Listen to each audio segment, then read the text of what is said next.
J'avais 23 ans lorsque j'ai appris que le corps humain peut trembler à tel point qu'il cesse de ressembler à quelque chose d'humain. Que la peau peut devenir si froide qu'elle semble du verre sur le point de se briser. Et qu'il existe un type de cruauté si calculée, si méthodique, qu'elle n'a pas besoin de sang pour tuer.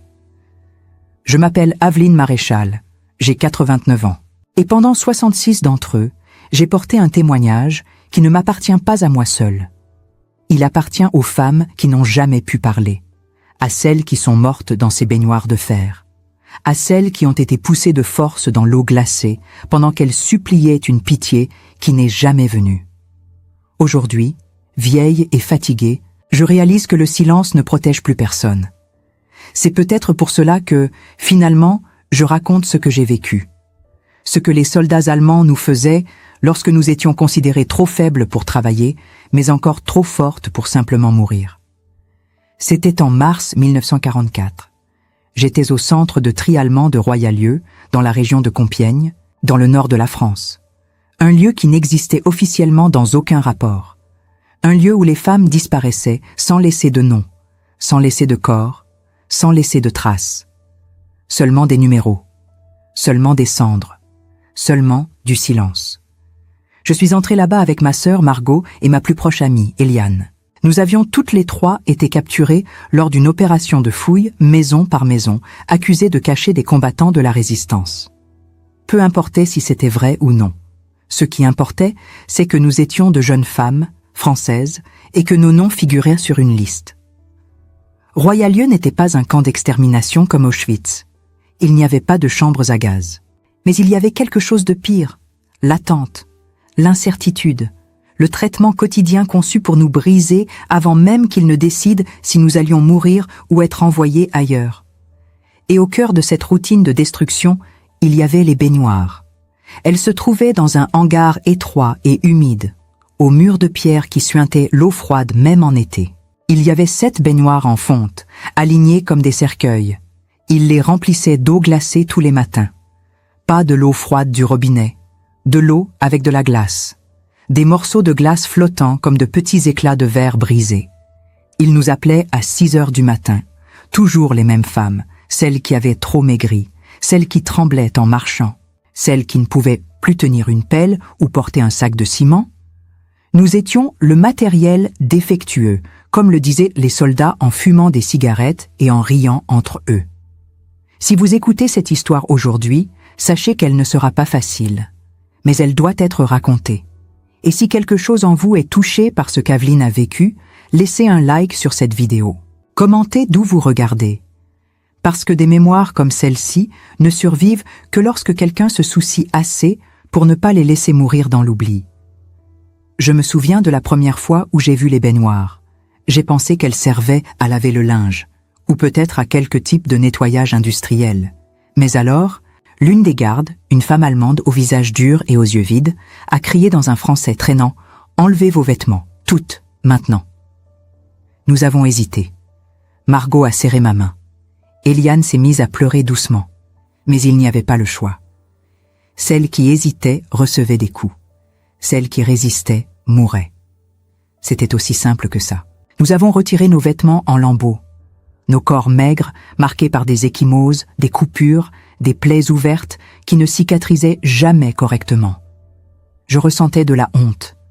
Pas de la nudité en elle-même, mais d'être là, exposée, faible, réduite à rien devant des gens qui nous regardaient comme si nous étions moins que des animaux. Le premier contact avec l'eau a été comme être poignardé par 1000 couteaux à la fois. Je n'ai pas pu retenir mon cri. Personne ne le pouvait. L'eau était si glacée qu'elle semblait brûler. Ma peau est devenue rouge instantanément, puis violette, puis elle a perdu toute couleur.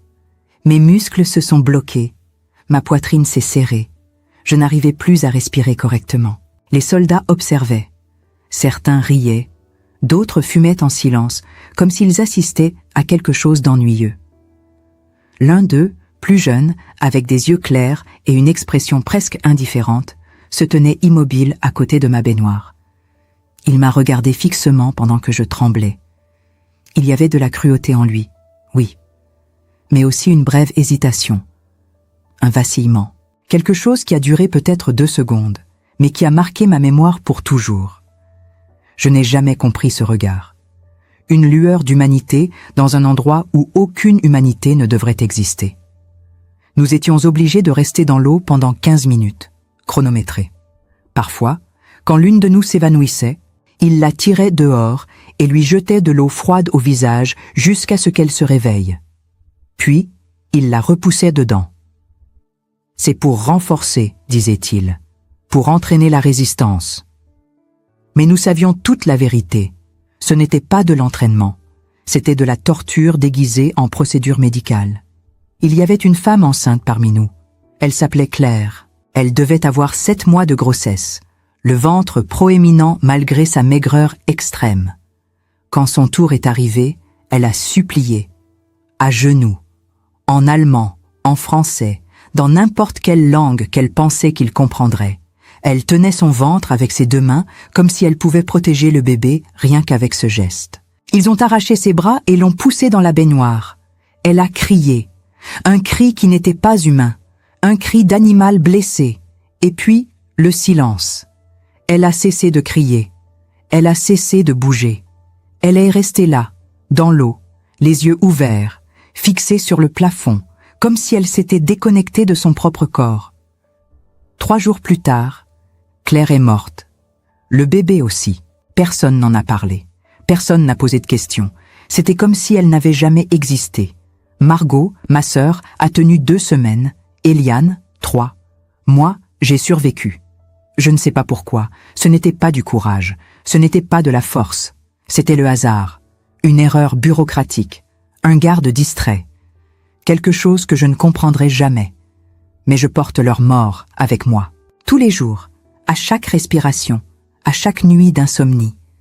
Dans le froid que je ressens encore dans mes os, même en plein été, 66 ans plus tard. Et aujourd'hui, assise devant cette caméra, à 89 ans, je parle. Parce que le silence ne protège personne. Parce que le monde doit savoir ce que les soldats allemands faisaient aux femmes trop faibles pour marcher. Parce que cela choque encore. Et cela doit choquer. Pour toujours. L'histoire d'Aveline Maréchal ne fait que commencer. Ce qu'elle a vu à l'intérieur de ce hangar dans les jours suivants changerait à jamais sa façon de comprendre ce que signifie survivre. Rester jusqu'à la fin. Parce que le pire était encore à venir. Je me souviens du bruit. Toujours du bruit. Le métal des baignoires cognant contre la pierre quand il les remplissait. L'écho des ordres hurlés en allemand. Le son mat des bottes sur le sol humide. Et par-dessus tout, les pleurs étouffés des femmes qui savaient ce qui les attendait. Le soldat aux yeux clairs, celui qui m'avait regardé ce jour-là, revenait chaque matin. Il ne parlait jamais. Il se tenait debout, près de la 3e baignoire, celle où il me plaçait toujours. Il fumait. Il m'observait. Et parfois, juste parfois, je voyais quelque chose traverser son visage. Une contraction, un pli au coin de la bouche. Quelque chose qui ressemblait presque à du dégoût, mais pas envers moi, envers ce qu'il faisait. Un matin, alors que je tremblais si fort que mes dents claquaient au point de me mordre la langue, il fit quelque chose d'inattendu. Il s'approcha de la baignoire, sortit sa montre de poche, regarda l'heure, puis tourna le dos aux autres soldats. Et il fit un geste, un tout petit geste. Il leva 3 doigts, 3 minutes. Il me donnait 3 minutes de répit. Je ne compris pas immédiatement. Mais quand il revint vers moi, il me saisit par le bras, fermement, pour que les autres voient, et me sortit de l'eau. « Genug », dit-il. « Assez ». Puis il me poussa vers le coin où nous devions nous rhabiller, toujours en tremblant, toujours en silence.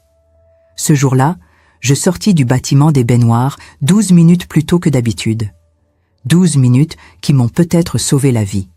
Mais Margot, ma sœur, n'eut pas cette chance. Elle était dans la 5e baignoire. Une autre garde, une femme cette fois, la surveillait. Cette femme n'avait aucune hésitation, aucune pitié. Elle enfonçait la tête de Margot sous l'eau chaque fois qu'elle essayait de respirer trop fort. « Tu es trop bruyante », disait-elle en allemand. « Tais-toi ou je te laisse là-dedans jusqu'à ce que tu cesses de bouger. » Margot essayait. Elle serrait les dents. Elle fermait les yeux. Mais son corps ne pouvait plus. Il avait atteint une limite que même la volonté ne pouvait plus franchir. Ses lèvres devinrent bleues. Ses mains cessèrent de trembler. Et un matin, alors qu'il la sortait de la baignoire, elle ne se releva pas. Ils la traînèrent dehors, comme un sac, comme un déchet. Je courus vers elle. Je criai son nom. Mais ils me frappèrent. Fort, à la tête. Je tombais. Et quand je me relevais, elle n'était plus là. Je ne l'ai jamais revue. Eliane tint un peu plus longtemps. Elle avait une force étrange, presque surnaturelle. Elle chantait. Oui, elle chantait. Doucement, presque en murmure, des chansons que sa mère lui avait apprises.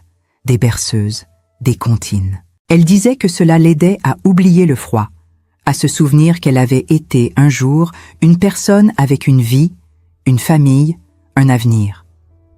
Mais un jour, elle cessa de chanter. Elle entra dans la baignoire en silence. Elle en sortit en silence. Et quelques jours plus tard, elle s'effondra dans la cour, devant tout le monde. Son cœur avait simplement lâché. Ils ne la transportèrent même pas à l'infirmerie. Ils la laissèrent là, sur le sol, jusqu'à ce que quelqu'un vienne la ramasser plus tard. Comme si elle n'avait jamais été vivante. Moi, j'étais toujours là, toujours tremblante, toujours vivante. Et je commençais à me poser une question terrible. Pourquoi moi? Pourquoi est-ce que je survivais alors que toutes celles que j'aimais mouraient? Le soldat aux yeux clairs me regardait différemment maintenant. Il ne fumait plus pendant les séances. Il restait immobile, les bras croisés, le visage fermé. Un jour, alors que je sortais de la baignoire, il me tendit une couverture. Une vraie couverture. Pas les chiffons déchirés qu'il nous donnait d'habitude. Il ne dit rien. Il déposa la couverture dans mes mains et s'éloigna. Je ne sais pas si c'était de la pitié, ou de la culpabilité, ou simplement un moment d'humanité volé dans un monde qui n'en avait plus. Mais cette couverture, je l'ai gardée, cachée, partagée avec d'autres femmes la nuit, et elle nous a tenues en vie, toutes, pendant quelques jours de plus, jusqu'à ce que tout change, jusqu'à ce qu'ils décident que nous n'étions plus utiles du tout. Un matin de mai 1944, tout est devenu différent. Ils ne nous ont pas emmenés aux baignoires. Ils nous ont alignés dans la cour. Toutes les femmes du centre. Celles qui pouvaient encore marcher et celles qui ne le pouvaient plus. Le soleil se levait à peine. L'air était froid, humide, chargé de cette odeur de terre mouillée et de peur qui imprégnait chaque recoin de Royalieu. Nous étions peut-être 200 femmes, debout en rang serré, certaines tremblant tellement qu'elles pouvaient à peine tenir debout. D'autres s'appuyaient les unes contre les autres, formant des chaînes humaines fragiles pour ne pas s'effondrer. Je me tenais entre deux femmes que je ne connaissais pas. Margot était déjà morte depuis plusieurs semaines. Eliane aussi. J'étais seule maintenant, totalement seule. Et cette solitude pesait plus lourd que le froid, plus lourd que la faim, plus lourd même que la peur de ce qui allait suivre. Un officier allemand est apparu. Grand, le visage dur comme du granit, les traits taillés à la serpe. Il portait un uniforme impeccable, les bottes cirées reflétant la lumière pâle du matin. Il marchait lentement devant nous, les mains croisées dans le dos, comme un fermier inspectant du bétail avant la vente. Ses yeux passaient d'une femme à l'autre avec une froideur clinique, calculée, dénuée de toute humanité. Il ne parlait pas. Il se contentait de pointer du doigt. Gauche, droite, gauche, droite. Celle qui allait à gauche était poussée vers un groupe qui grandissait près du mur est. Celle qui allait à droite restait alignée le long de la clôture nord.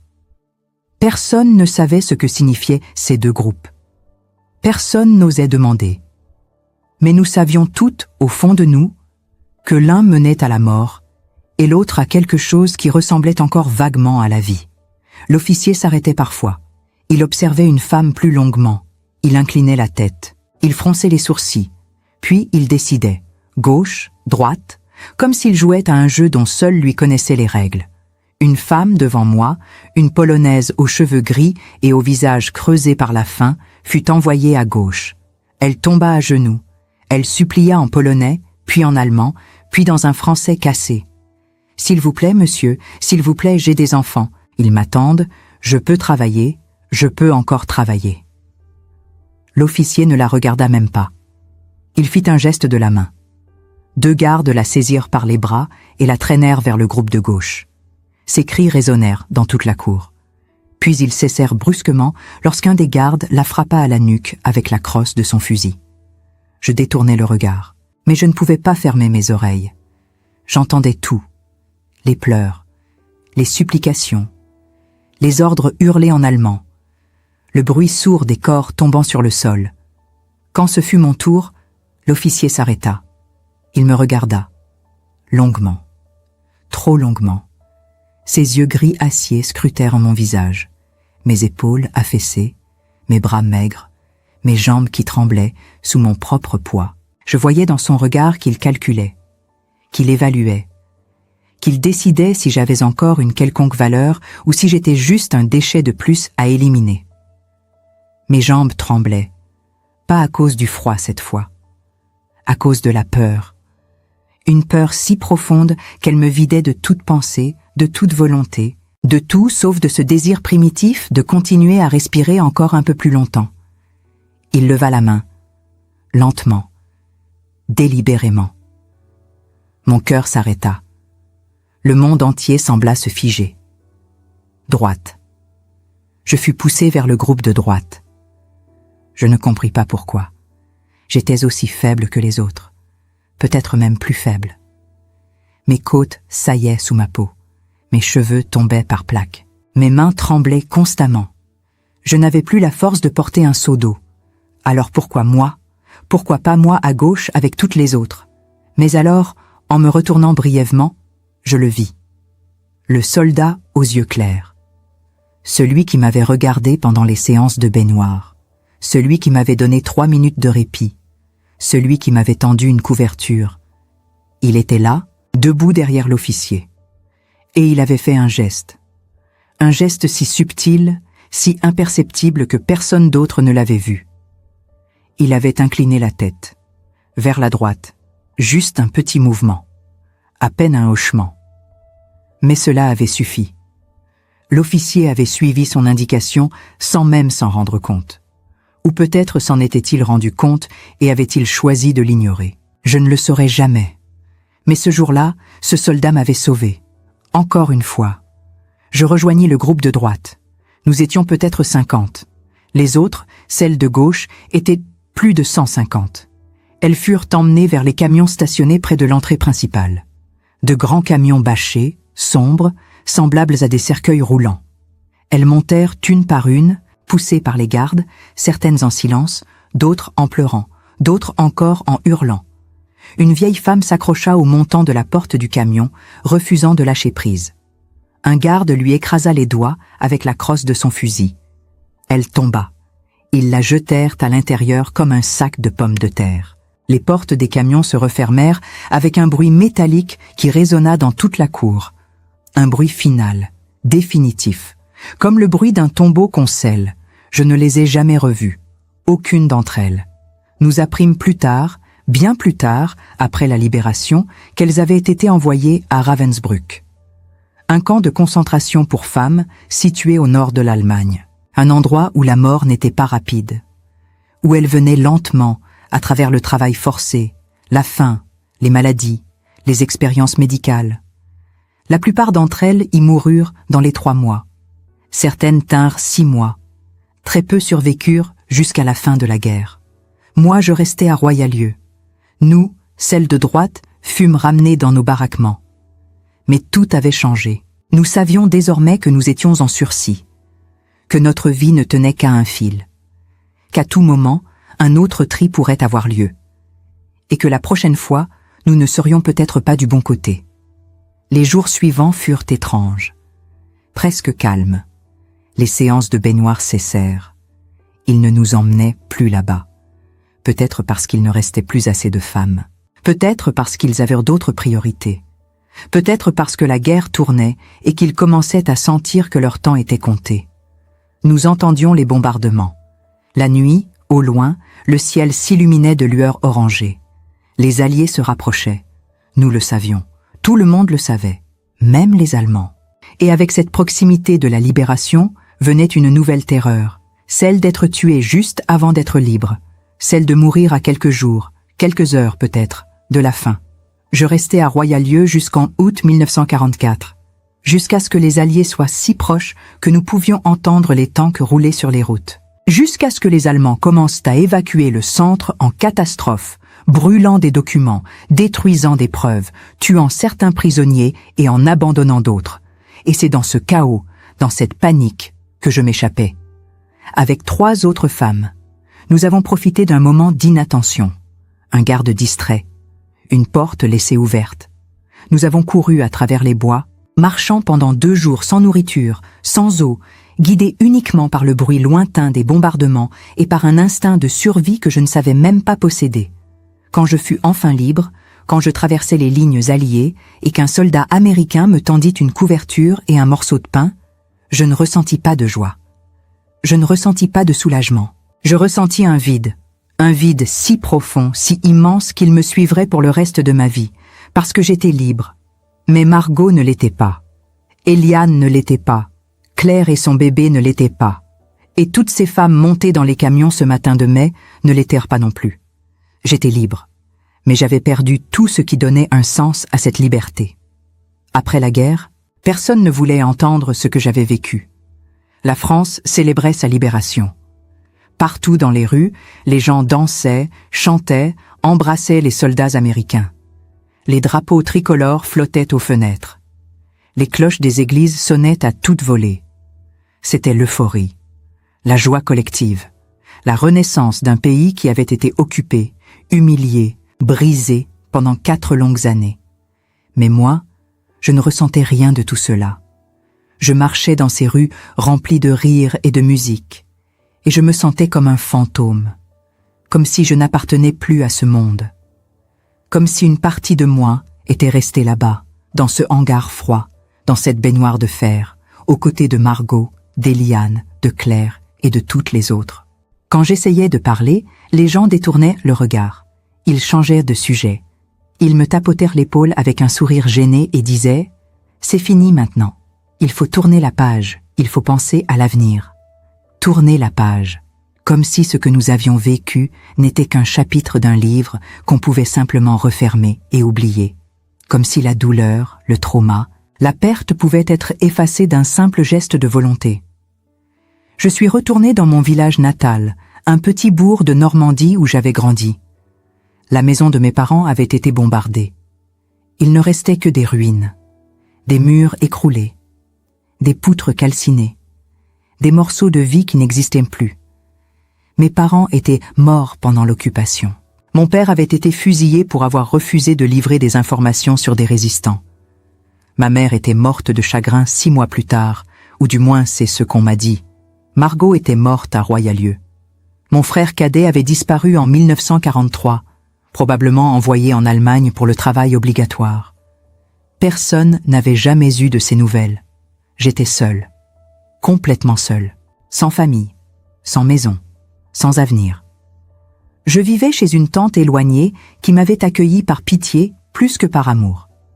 Elle me regardait avec une sorte de méfiance, comme si j'avais ramené avec moi quelque chose de contaminé, quelque chose de sale qui risquait de souiller sa maison bien rangée et sa vie bien ordonnée. Un soir, pendant le dîner, j'ai essayé de parler, de raconter ce qui s'était passé à Royalieu, les baignoires, le froid, les femmes qui mouraient. Ma tante m'a écoutée pendant peut-être 2 minutes, puis elle a posé sa fourchette et m'a dit d'une voix sèche « Aveline, arrête, personne ne veut entendre ces horreurs. La guerre est finie, il faut passer à autre chose. » Passer à autre chose. Cette phrase, je l'ai entendue des dizaines de fois, des centaines peut-être. Comme si c'était aussi simple, comme si le trauma pouvait être rangé dans un tiroir et oublié. Alors, je me suis tue. J'ai avalé mes mots. J'ai enfoui mes souvenirs au plus profond de moi. J'ai appris à sourire quand on me parlait de libération, à hocher la tête quand on me disait que nous avions de la chance d'être en vie, à remercier Dieu, la Providence, les Alliés, n'importe qui ou n'importe quoi qui pouvait donner un sens à ce qui n'en avait aucun. Pendant des années, j'ai vécu comme une automate. Je me suis mariée en 1947. Un homme bien, un homme doux, Un homme qui ne me posait jamais de questions sur la guerre. Il savait que j'avais été prisonnière. Il savait que j'avais perdu ma famille. Mais il ne voulait pas en savoir plus. Et moi, je ne voulais pas lui dire. Nous avons eu 3 enfants, 2 garçons et une fille. Je les ai élevés avec amour, avec tendresse, avec toute l'attention dont j'étais capable. Mais il y avait toujours cette distance. Ce mur invisible entre moi et le reste du monde. Comme si une partie de moi était restée prisonnière, même après la libération. Mes enfants grandissaient, ils riaient, ils jouaient, ils rêvaient d'avenir. Et moi, je les regardais en souriant. Mais au fond de moi, je pensais à Margot, à Eliane, à toutes ces femmes qui n'avaient jamais eu la chance de vivre, d'aimer, de devenir mères. Pourquoi moi? Pourquoi avais-je survécu alors qu'elles étaient mortes? Cette question me hantait, jour après jour, nuit après nuit. Elle me rongeait de l'intérieur comme un poison lent. La nuit, je faisais toujours le même cauchemar. Je suis dans la baignoire. L'eau est si froide qu'elle me brûle. Je ne peux pas sortir. Mes bras ne bougent plus. Mes jambes sont paralysées. Et Margot est à côté de moi, dans une autre baignoire, me regardant avec des yeux vides, accusateurs. Elle me demande pourquoi je l'ai laissée mourir. Pourquoi je n'ai rien fait pour la sauver. Pourquoi je suis là, vivante, alors qu'elle est morte. Je me réveillais en sueur, en larmes, le cœur battant si fort que je croyais qu'il allait exploser. Mon mari se réveillait parfois. Il me demandait « Qu'est-ce qui ne va pas ?»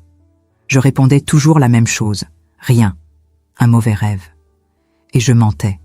Parce que dire la vérité aurait été trop lourd. Pour lui, pour moi, pour tout le monde. Les années passaient.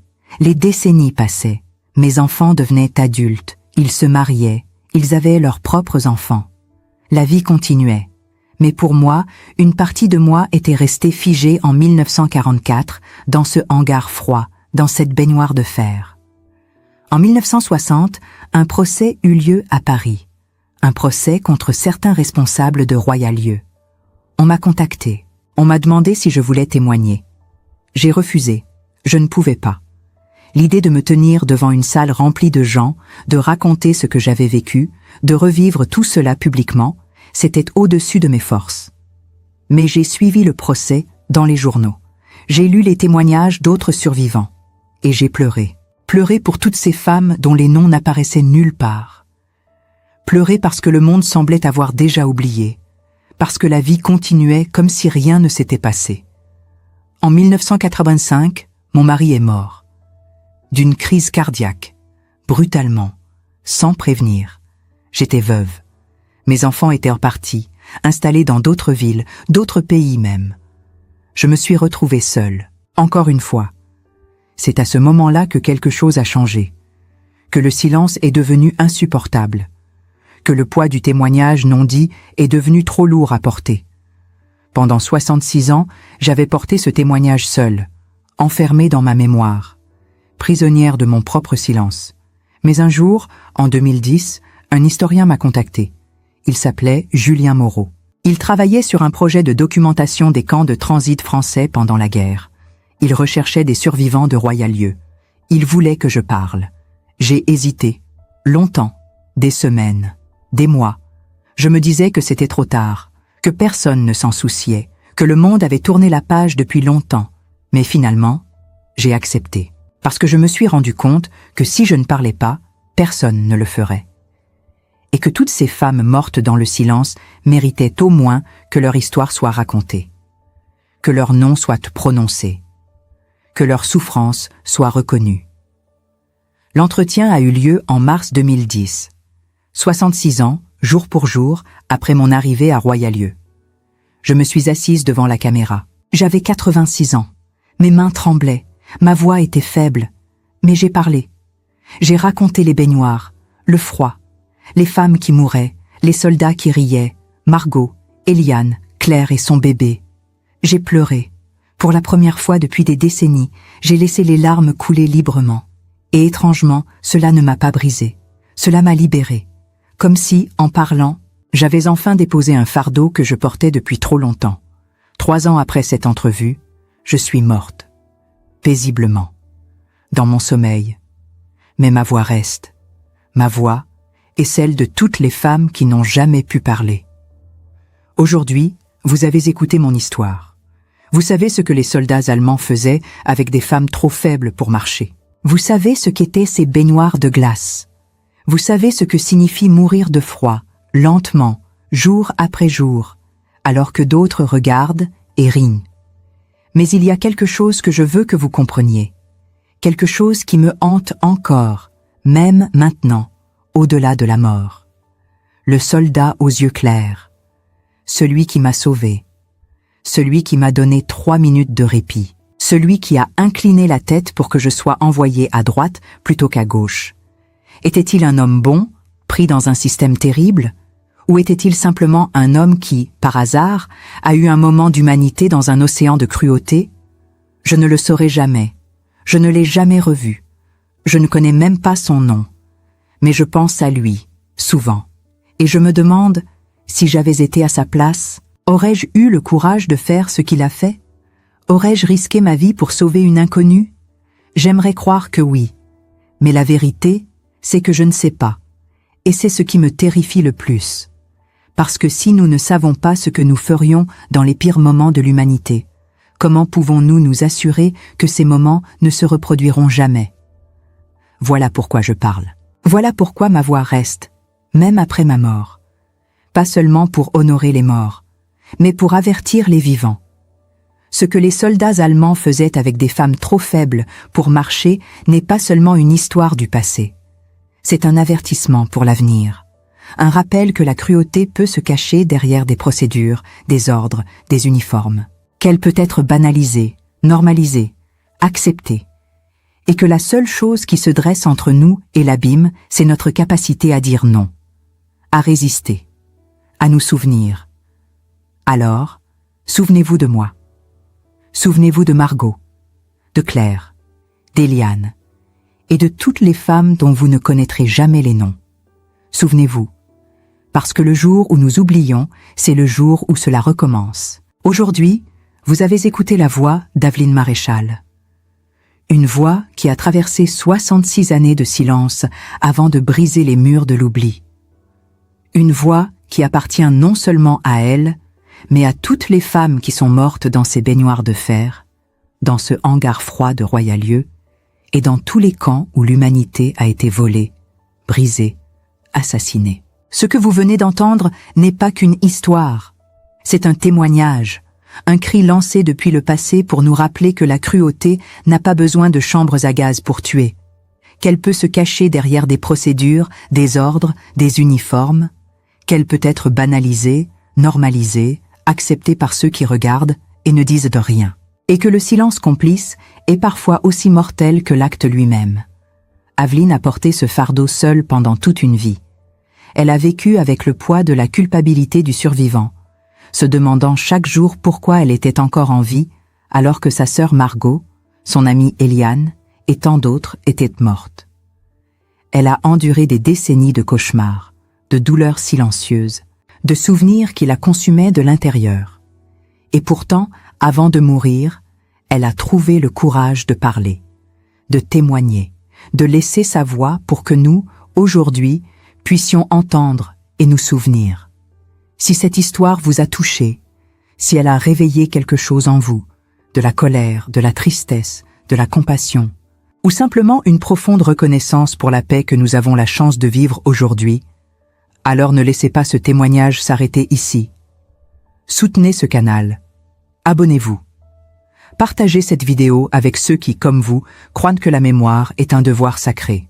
Parce que des histoires comme celle d'Aveline ne survivent que lorsque des gens comme vous choisissent de ne pas détourner le regard. Laissez un commentaire ci-dessous. Dites-nous d'où vous regardez. Dites-nous ce que cette histoire a éveillé en vous. Partagez vos réflexions, vos émotions, vos questions. Parce que chaque commentaire est une façon de dire « Je me souviens, je n'oublie pas, je ne laisserai pas cette histoire mourir dans l'indifférence ». Et c'est exactement ce dont nous avons besoin, des voix, des témoins, des gardiens de mémoire. Le monde d'aujourd'hui est rempli de bruit, de distractions, de nouvelles qui disparaissent en quelques heures. Mais des histoires comme celle d'Aveline doivent durer.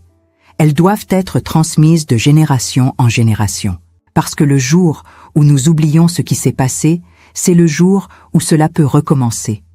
Sous une autre forme, dans un autre pays, avec d'autres victimes, mais toujours avec la même cruauté, la même indifférence, le même silence complice.